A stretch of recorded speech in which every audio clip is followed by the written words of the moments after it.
నిరుద్యోగులకు ఉద్యోగాల భర్తీలో బీఆర్ఎస్ విఫలమైందన్నారు Congress MLC Jeevan Reddy. TSPSC board అవకతవకలకు పాల్పడిందని ఆరోపించారు. చైర్మన్ రాజీనామాను ఆమోదించకపోవడంతో ఉద్యోగాల భర్తీ ఆలస్యమవుతోందన్నారు. ఉద్యోగ నియామకాలపై రాష్ట్ర ప్రభుత్వం కట్టుబడి ఉందన్నారు.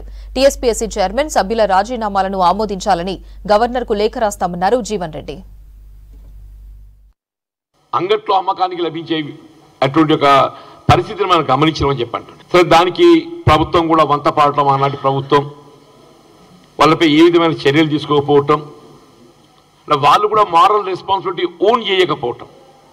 ఇది వాస్తవంగా ఏదైతుందో ది చైర్మన్ అండ్ మెంబర్స్ ఎవరి మీద అయితే ఆరోపణలు వచ్చినాయో వాళ్ళు మారల్ రెస్పాన్సిబిలిటీ ఓన్ చేయాలి. కానీ ప్రభుత్వం ఏదైతుందో వాళ్ళకు అండగా నిలవడంతో వాళ్ళు రాజీనామాకు కూడా ముందుకు రాలేదు. సరే, ఎప్పుడైతే రాష్ట్రంలో నూతన ప్రభుత్వం ఏర్పాటు కావడం జరిగిందో కాంగ్రెస్ పార్టీ రేవంత్ రెడ్డి గారి ఆధ్వర్యంలో ఇవాళ public service commission chairman Janardhan Reddy గారే కానీ ఇంకా ఇద్దరు సభ్యులు వారు రాజీనామా సమర్పించడం ఇమీడియట్లీ. ఇప్పుడు గవర్నర్ గారు ఏదైతున్నదో దాదాపు నెల రోజులు గడుస్తుంది. ఈ పబ్లిక్ సర్వీస్ కమిషన్ చైర్మన్ గారే కానీ ఇద్దరు సభ్యుల రాజీనామాలకు సంబంధించినటువంటి ఒక ఆమోదానికి సంబంధించిన నిర్ణయం తీసుకోవడం జాప్యం కావడంతో నిరుద్యోగ యువతలో ఏదైతే ఒక విధమైనటువంటి ఆందోళన కలుగుతుంది. కాబట్టి నేను గవర్నర్ గారి విజ్ఞప్తి ఏం చేస్తున్నాను చెప్పంటే, ఇవాళ మీరు ఈ chairman and public service commission సభ్యులకు సంబంధించి ఏదైతే వాళ్ళే స్వచ్ఛందంగా రాజీనామా చేసిండ్రు. ఇక్కడ సభ్యుల తొలగింపు అంటేనేమో మనం దాన్ని రాష్ట్రపతికి పంపి రాష్ట్రపతి ఆమోదం పొందవలసినటువంటి ఆవశ్యకత ఉండే అవకాశం ఉన్నది. ఇక్కడ ఏదైతుందో చర్యలు అనేది లేదు. ఇక్కడ చర్యలు అనేది తదుపరి అంశం. ఇప్పుడు విచారణ కొనసాగుతున్నది.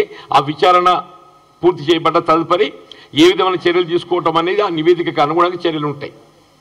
But mean time they have and their own voluntarily resigned కాబట్టి అవి ఆమోదింప చేయటం అనేది మన గవర్నర్ గారి పరిధిలో ఉన్నటువంటి ఒక అంశం అది.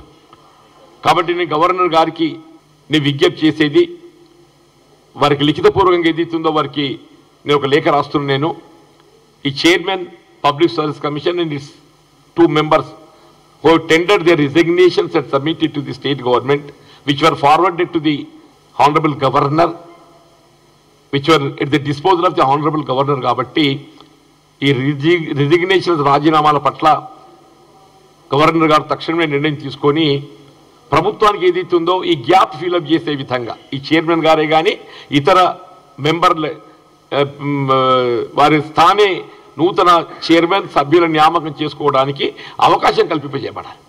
అప్పుడు రిక్రూట్మెంట్ ప్రాసెస్ ఇనిషియేట్ చేసుకోవడానికి అవకాశం వస్తుంది.